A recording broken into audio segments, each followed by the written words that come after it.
Bismillahirrahmanirrahim. Assalamualaikum warahmatullahi wabarakatuh. Kami daripada program Usuluddin dengan Kaunseling Semester 8 ingin membentangkan terjemahan kitab Al-Malalu wa Nahlu daripada muka surat 143 hingga muka surat 153. Oleh itu, kita mulakan dengan pembentang yang pertama. Okay, bismillahirrahmanirrahim. Assalamualaikum warahmatullahi wabarakatuh. Nama saya Aina Sofia binti Rosaini, bernombor matrik 056109. Jadi saya akan sambung pembentangan mengenai topik An-Najdat, iaitu salah satu kelompok di bawah Khawarij. Semasa pemerintahan Khalifah Abdul Malik Ibn Marwan, Khawarij menentang dan meminta Khalifah untuk bertaubat. Barulah kelompok Khawarij ini akan kembali taat kepada Khalifah.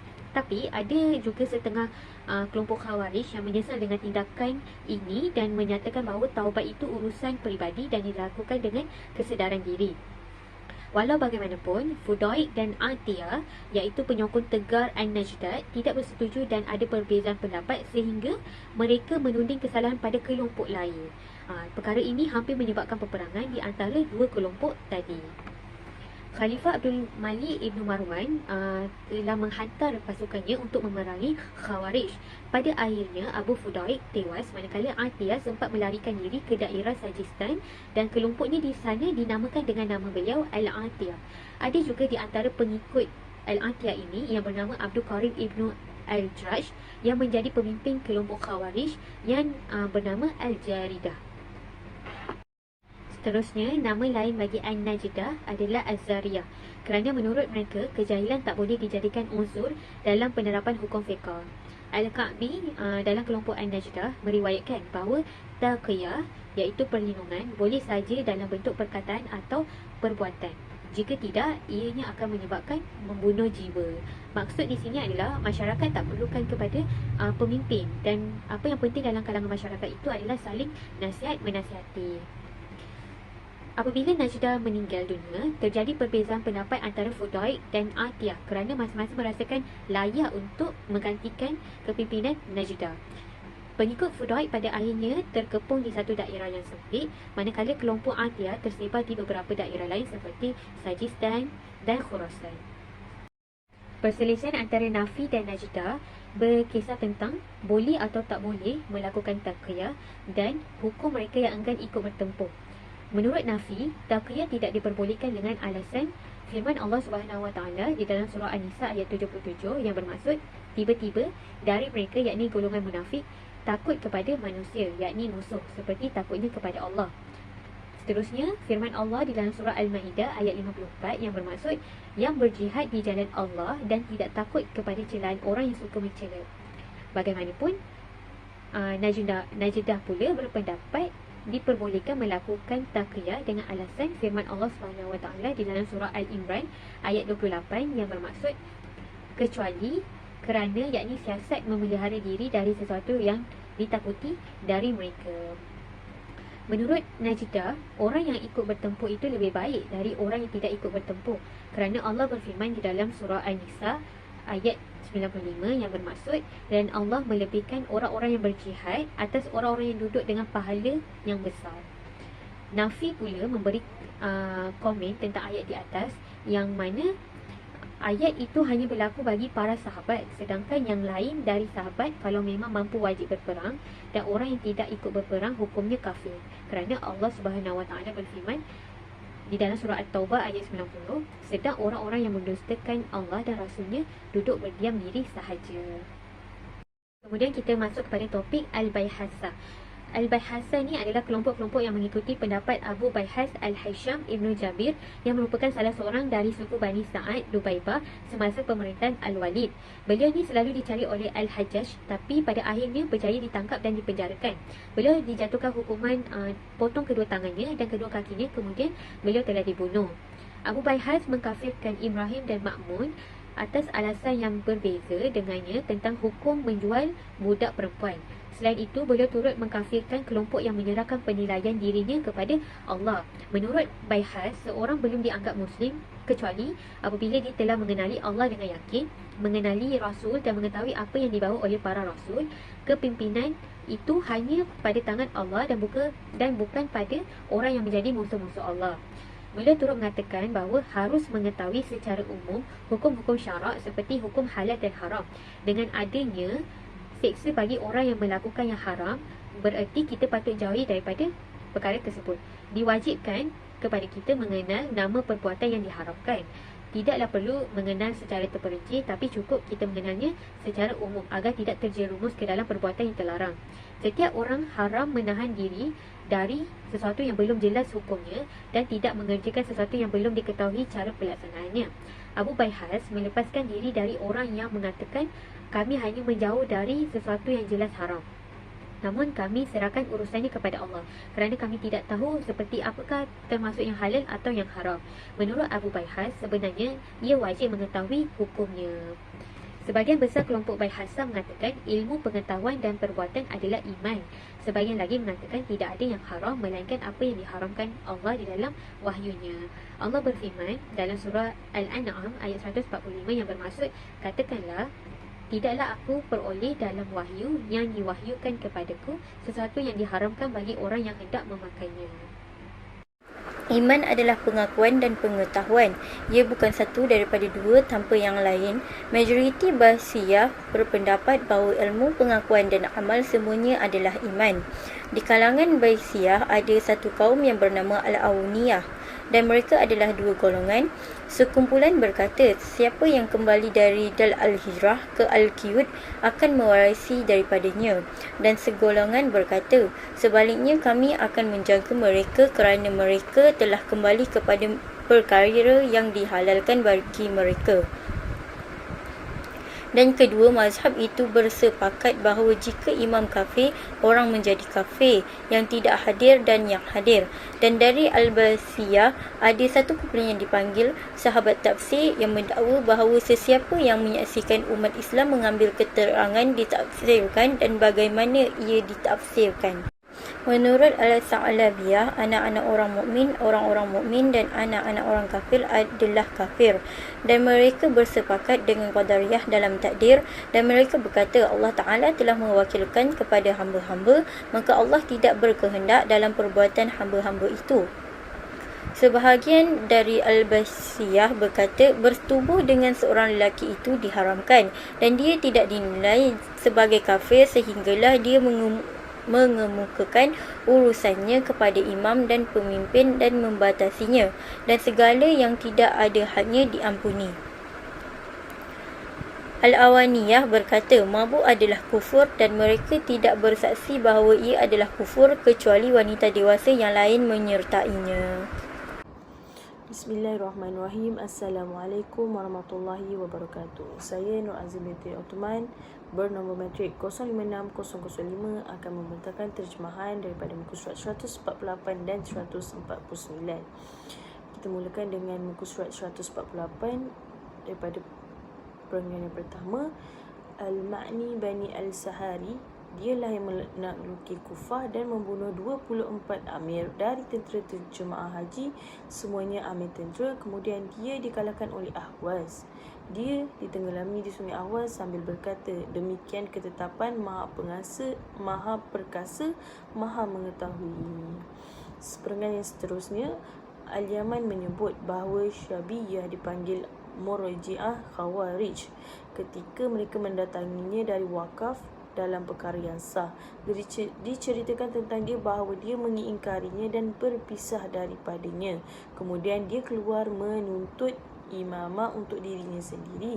Dan Syabib adalah apa yang kami sebutkan tentang doktrin Bahsy, kecuali kekuatannya dan kedudukannya dengan penentangannya adalah dari apa yang bukan di luar Khawarij, dan kisahnya disebut di dalam sejarah.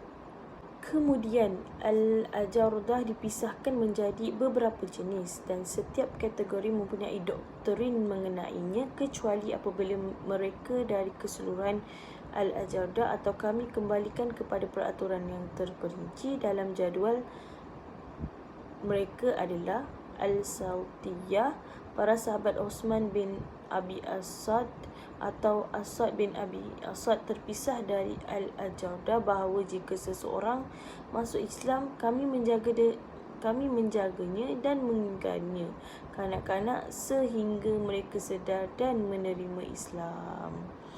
Diriwayatkan dari golongan dari mereka bahawa mereka berkata, anak-anak orang musyrik dan orang Islam tidak mempunyai kewalian atau permusuhan sehingga mereka balik dan diseru kepada Islam. Lalu mereka membenarkan atau mengingkarinya. Seterusnya daripada Al-Maimunah, pemilik Maimun bin Khalid. Dia adalah keseluruhan Al-Ajawdah, tetapi dia unik daripada mereka dengan membuktikan baik buruknya nasib hamba, membuktikan tindakan kepada hamba dalam penciptaan dan kreativiti, membuktikan kemampuannya dalam sebelum bertindak, dan mengatakan bahawa Allah Subhanahu Wa Taala mengkehendaki kebaikan tanpa kejahatan dan tidak berkehendak dalam kedurhakaan hamba-hamba.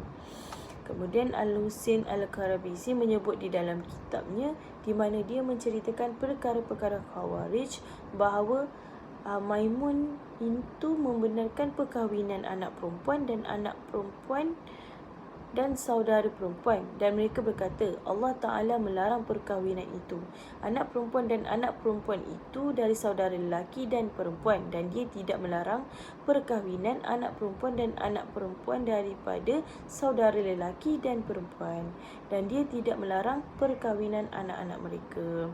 Al-Ka'bi dan Al-Asy'ari meriwayatkan bahawa Al-Maimuniyah ini menafikan fakta bahawa surah Yusuf adalah sebahagian daripada Al-Quran, dan mereka mengatakan bahawa wajib memerangi sultan seorang diri dan sesiapa yang tidak berpuas hati dengan pemerintahannya.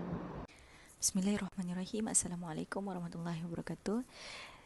Nama saya Nur Syazana Amira binti Muhammad Nur, nombor matrik 056296.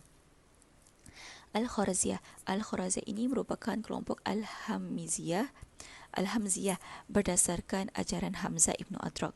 Menurut kelompok ini, kedua anak itu di dalam neraka. Kedua anak itu di dalam neraka. Hamzah ni merupakan teman Al-Husain Ibn Al-Raqad yang muncul di daerah Sajistan, dan ia berbeza pula pendapat dengan teman-temannya tentang berkaitan dengan masalah qada dan qadar orang yang boleh dijadikan pemimpin. Dan seterusnya berkaitan dengan Al-Khalafiyah. Al-Khalafiyah ini merupakan kelompok Al-Khalafiyah yang mengikuti ajaran Khalaf Al-Khariji. Menurut kelompok ini, kebaikan dan keburukan itu semuanya ciptaan Allah, dan pendapatnya mirip dengan pendapat Ahli Sunnah. Menurut kelompok ini juga, anak orang musyrik masuk neraka kerana ia belum mempunyai perbuatan yang menyebabkan dirinya berhak masuk ke dalam syurga, dan ia tidak diperintah meninggalkan perbuatan yang tercela. Ini pendapat-pendapat yang saling bertentangan.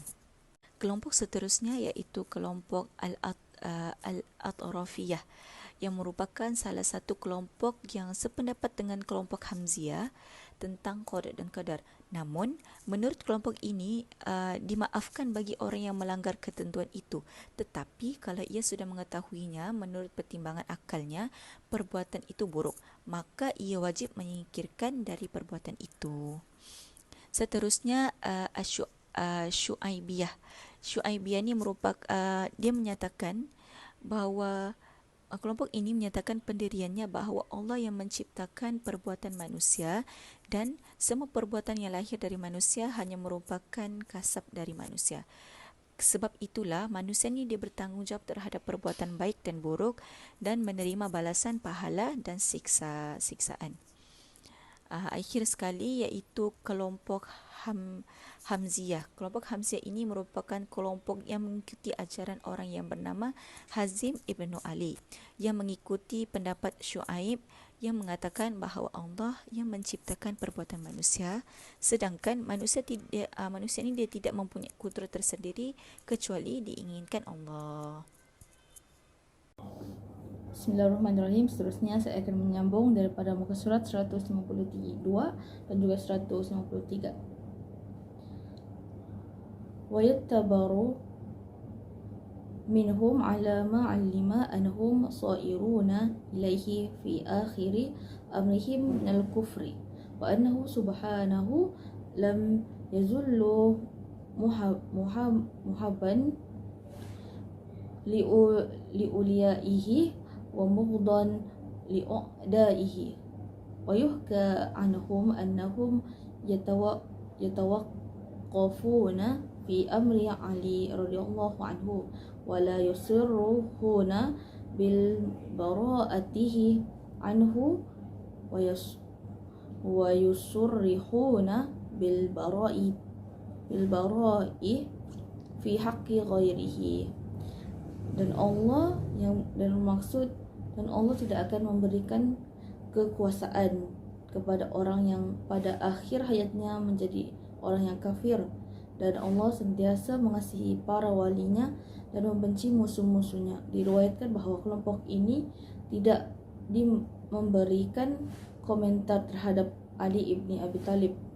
Tidak jelas apakah mereka tidak lagi mentaatinya, namun yang jelas bahawa mereka berpisah dari orang-orang yang menjadi penyokong Ali bin Abi Talib. Seterusnya adalah As-Sa'alibah. Ashaba Sa'alabatu bin Amir kana ma'a Abdul Karim bin Araj yadun wahidatan ila an ikhtilafa fi amri al-atfal kana yuri akhuz az-zaka min abiduhum idza istaghnu wa i'ta'ahum minha idza iftaraq. Pengasas kumpulan As-Salibah ialah Salabah bin Amir yang sebelum ini bersependapat dengan Abdul Karim ibni Araj dalam beberapa perkara termaksud mengenai kedudukan anak. Salabah berkata, pada pendapat kami, kanak-kanak tidak bertanggungjawab sejak kecil hingga dewasa. Tetapi kami sadar bahawa kanak-kanak ini lebih cenderung melakukan kejahatan daripada kebaikan. Dalam hal ini, Salabah berselisih pendapat dengan Al-A'jaridah. Salabah berkata, tidak ada yang mengikat ibu bapa dan anak-anaknya, sama ada anak itu menjadi anak yang taat kepada ajaran agama atau tidak, sehingga anak itu mencapai usia dewasa, telah sampai kepada dakwah agamanya, dan jika anak itu menerima dan melaksanakan ajaran agama, dia dikatakan beragama Islam, dan jika dia enggan disebut kafir. Menurut Salabah, zakat dari hamba yang punya harta yang telah mencapai nisab dan boleh diserahkan kepada golongan hamba yang miskin terbahagi kepada 3, iaitu Al-Akhnasiyah, Al-Ma'badi, Al-Rashidi. Yang pertama, Al-Akhsani. Ashabu Akhnas bin Qais min jumlatin as-Sa'alibah wa an rada minhum bi anna qala atawaffaq fi jami' min kana daral al-taqiyah min ahli al-qiblah illa man urif minhu iman fa'tawula.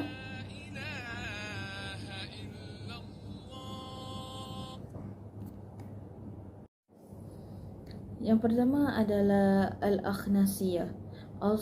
Asbaha Akhnas bin Qais min jumlati as-Sa'alibah wa infaradi anhum bi anna qala atawaffaqu fi jami' min kana fi daral al-taqiyah min ahli al-qiblah illa man araf minhu iman fa'tuwala alaih. Akhnasiyah ini adalah pengikut Akhnas ibni Qais yang pemikirannya dalam beberapa aspek sama seperti Salabah. Namun pendapat yang berbeza daripada Salabah ialah dia tidak mengulas orang yang tinggal di kawasan yang dia sendiri terpaksa menyembunyikan identitinya, sama ada dia beriman atau tidak.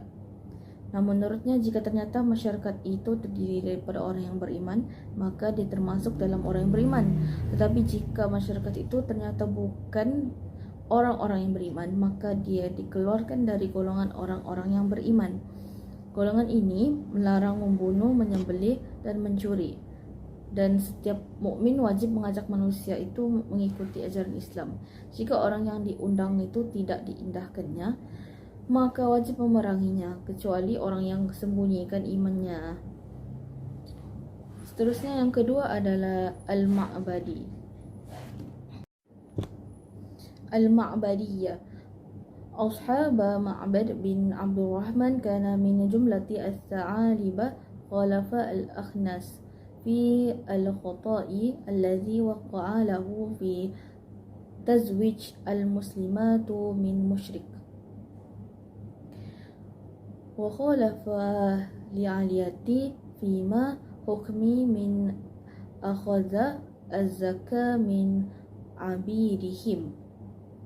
Yaitu Al-Ma'badiyah ini adalah kumpulan yang menyokong kumpulan penyokong Ma'bad Ibni Abdurrahman bersetuju dengan kumpulan Khawarij yang lain.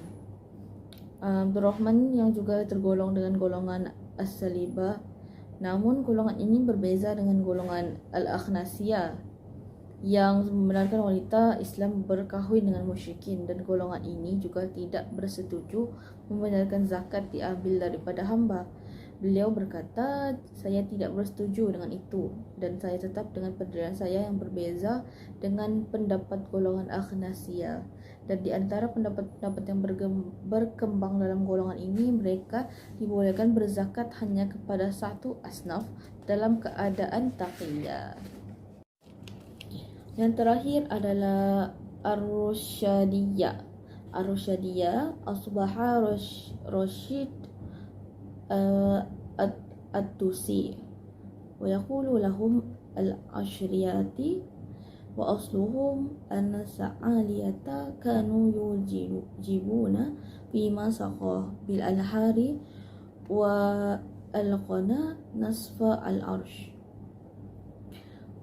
فأخبرهم زيد بن عبد الرحمن أن فيه العرش ولا تجوز البراءة ممن قال فيها نصف العرش.